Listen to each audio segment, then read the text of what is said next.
Corona जैसी इस महामारी पर जिससे कि सारा विश्व ग्रस्त है, आपने बहुत बाद में भेजा इस समय में। हमने इस पर जिस प्रकार का मैनेजमेंट किया है, इस पर तमाम तरह की टिप्पणियां अभी हमने सुनने को मिली हैं। कोरोना विषय पर बोलते समय मुझे लगता है कि इसको दो भागों में विभाजित करना चाहिए। एक, कोरोना का मैनेजमेंट,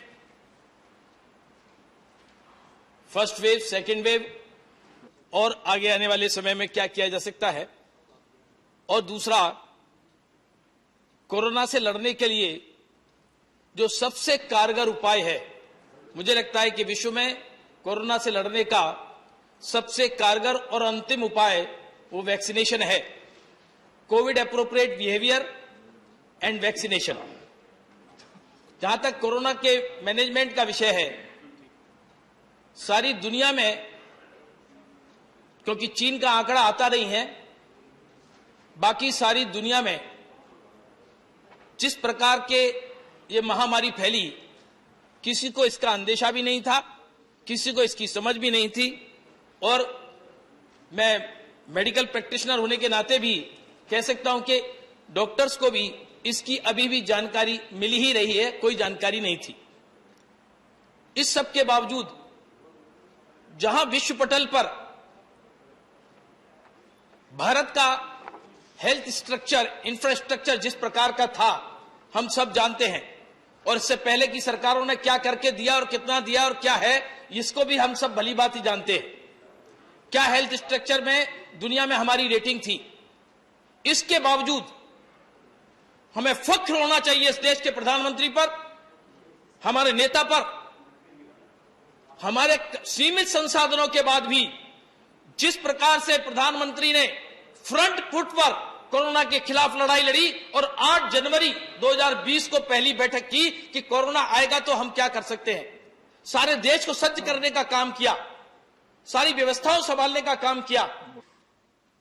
12 मार्च को जब WHO ने पेंडेमिक घोषित किया, 15 मार्च को एडवाइजरी देश में जारी हो गई थी।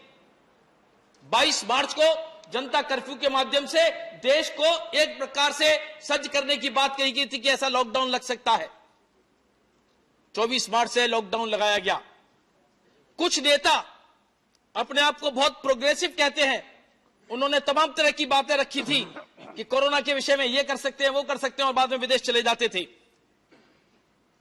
कोरोना के विषय में जब प्रधानमंत्री जी ने लॉकडाउन घोषित किया तो बहुत लोगों ने इसका मखौल बनाने की कोशिश करी। जब प्रधानमंत्री जी ने कोविड एप्रोप्रिएट बिहेवियर के बारे में बात करी, मास्क, डिस्टेंसिंग और सैनिटाइजेशन के बारे में, तब भी बहुत सारे राजनीतिक नेताओं ने मखौल बनाने की कोशिश करी। इसको पालन करने के लिए देश को सज्ज करना चाहिए था, जनता को आगाह करना चाहिए था, जागृति फैलानी चाहिए थी, उसकी जगह इसका मजाक बनाने की कोशिश की थी। मैं लंबी बात इस विषय पर नहीं करूंगा, लेकिन जिस प्रकार से कोरोना के काल को ब्लेसिंग इन डिस्गाइज, हमारे सीमित संसाधन थे, हमारे यहां एक N95 मास्क नहीं बनता था, हमारे यहां पीपी किट नहीं बनती थी, हमारे यहां वेंटिलेटर नहीं बनते थे। इस देश ने यह महारत हासिल की और सारी दुनिया को देने का काम शुरू कर दिया है। लाखों की संख्या में रोज बनते हैं और दुनिया को हम एक्सपोर्ट भी करते हैं।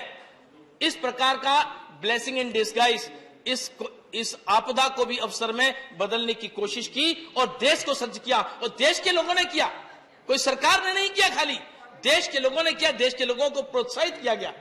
एक तरफ लॉकडाउन की घोषणा होती है तो दूसरी तरफ देश की वित्त मंत्री ने 1,70,000 करोड़ का पैकेज 26 मार्च को घोषित किया।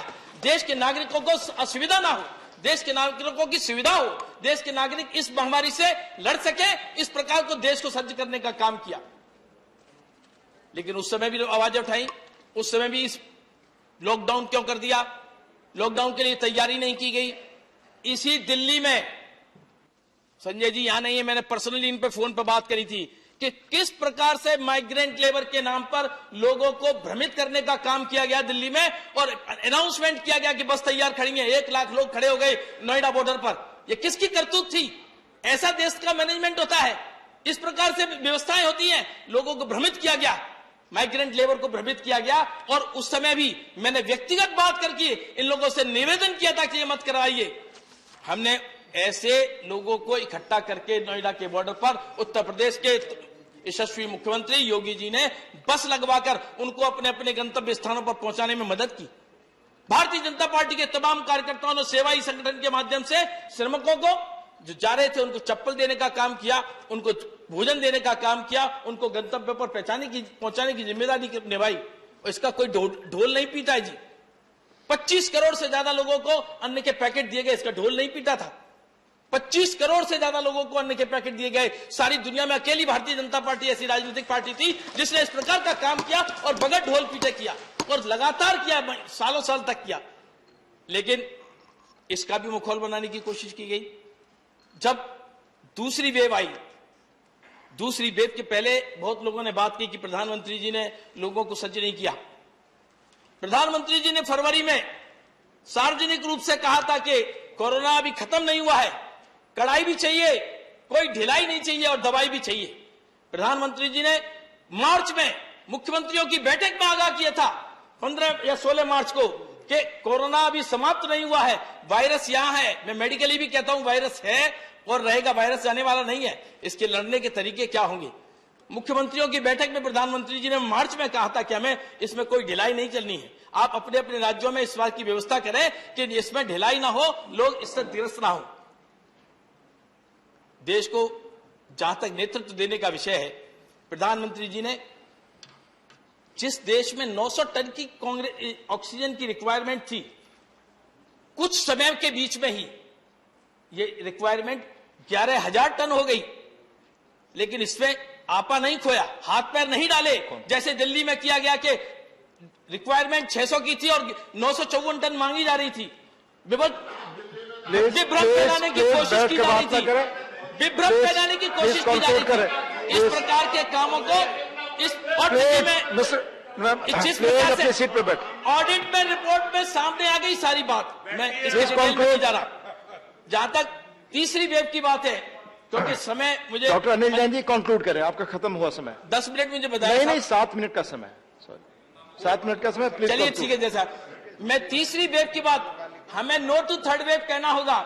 मैं सब नेताओं से निवेदन करता हूं कि तुमने जो वैक्सीन के बारे में, किसी ने कहा कि ट्रायल नहीं हुआ, किसी ने कहा कि मोदी वैक्सीन है, किसी ने कहा जनता वैक्सीन है, हम नहीं लगवाएंगे, अब सब लगवाने की लाइन में है। मेरा निवेदन है कि मैं सब संसद के सभी माननीय नेताओं को निवेदन करता हूं कि वो खुद वैक्सीन लगाते हुए अपना फोटो प्रचारित करें, जिससे उनके फॉलोअर भी इस विभ्रम से बचे और जो वैक्सीन की हेजिटेंसी आप लोगों के कर्तृत्व के कारण, आप लोगों के गलत स्टेटमेंट के कारण आई है, वो वैक्सीन की हेजिटेंसी भी समाप्त होगी और जनता इसमें आगे बढ़कर वैक्सीन लगाने का काम करेगी। इसलिए मेरे सब विपक्ष के नेताओं से निवेदन है कि अपने फोटो के साथ वैक्सीन लगवाते हुए इसको प्रचारित करेंगे। इसमें कोई बुराई नहीं है, कोई इसमें गिरावट नहीं है, इसलिए ये करना चाहिए। धन्यवाद। जहां तक वैक्सीन का सवाल है, वैक्सीन सबसे ज्यादा कारगर उपाय है। वैक्सीन के बारे में लोगों को कहा गया कि वैक्सीन बाहर भेजी गई। माननीय अनिल जैन जी, आपका समय खत्म हो चुका है। मैं दूसरे स्पीकर को बुलाऊंगा। की जो जरूरत होती है, माननीय प्रधानमंत्री जी ने फ्रंट फुट पर जाकर कूटनीतिक तरीके से, माननीय अनिल जैन जी, मैं श्री रामदास अठावले जी को बुला, श्री रामदास अठावले प्लीज, श्री रामदास अठावले प्लीज बैठ जाए, आपको इजाजत नहीं है बोलने की, प्लीज प्लीज। कूटनीतिक तरीके से, माननीय अनिल जैन जी, मैं श्री रामदास अठावले जी को बुला, श्री रामदास अठावले प्लीज, श्री रामदास अठावले प्लीज बैठ जाए, आपको इजाजत नहीं है बोलने की, प्लीज प्लीज।